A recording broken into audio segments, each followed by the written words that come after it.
फिर कौन है जो गुमराह कर रहा है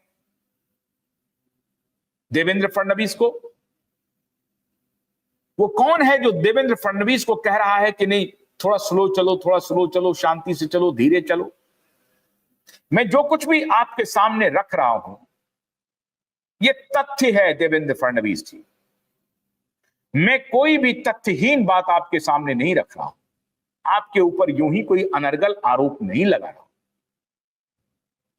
आज 5 साल हो गए, 2022 में आपने ही इस केस को दोबारा खोला, और दुर्भाग्य की बात यह है आदरणीय फडणवीस जी कि आपकी एसआईटी ने कोई फ्रेश एफआईआर दर्ज नहीं किया।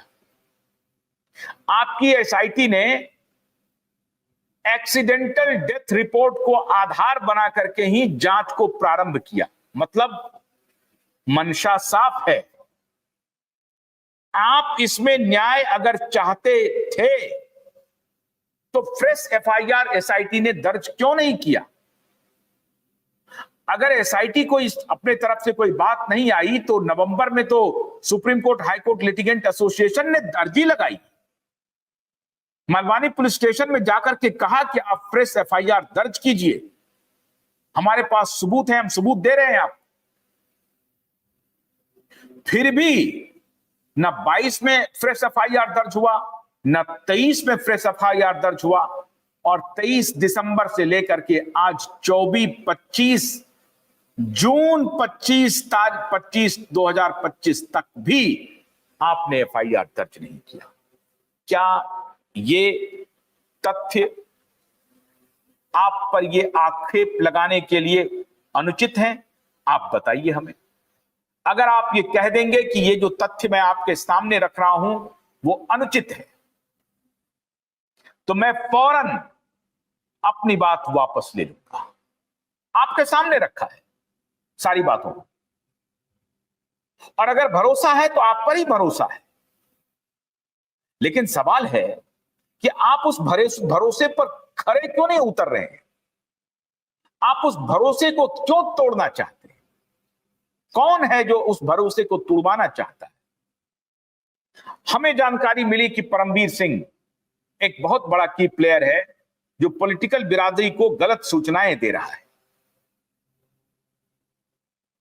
लेकिन सचिन वाजे की जब गिरफ्तारी हुई, सीबीआई ने सचिन वाजे की गिरफ्तारी की, तभी आपके आंख और कान खुल जाने चाहिए थे कि ये बाप बेटा किस प्रकार का व्यक्ति है।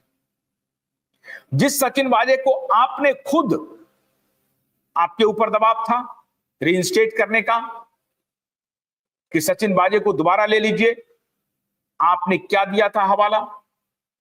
आपने कहा था कि ये हाई कोर्ट का निर्देश है और मैं हाई कोर्ट की अवहेलना नहीं करूंगा, इसलिए सचिन वाजे को हम रीइंस्टेट नहीं कर सकते हैं।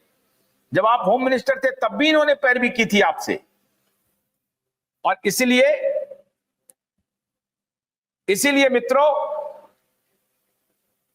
ये बात अगर मैं कह रहा हूं तो पूरी शिद्दत के साथ, पूरी अकाउंटेबिलिटी के साथ, पारदर्शी होकर के ये आरोप मैं आपके ऊपर लगा रहा हूं माननीय फडणवीस साहब कि आपने ये अच्छा नहीं किया। ये अच्छी बात नहीं है। आपकी पार्टी के पुराने नेता अटल बिहारी वाजपेयी के शब्दों में ये अच्छी बात नहीं है माननीय फडणवीस साहब। आरोप लगाने वाले बहुत सारे आरोप लगाते हैं।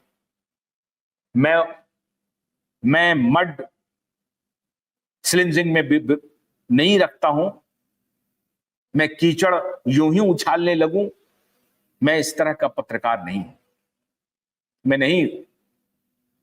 और जो अन्य जो आरोप लग रहे हैं आपके ऊपर, लग रहे हैं, बड़ी आसानी से लगते हैं। और ध्यान रखिए कि अगर आरोप लग रहे हैं तो कहीं आग भी है, इसलिए धुआं निकलने लगेगा। अब भी अगर आप, आज की स्थिति यह है फडणवीस साहब कि अब आपके पास ऑप्शन नहीं है,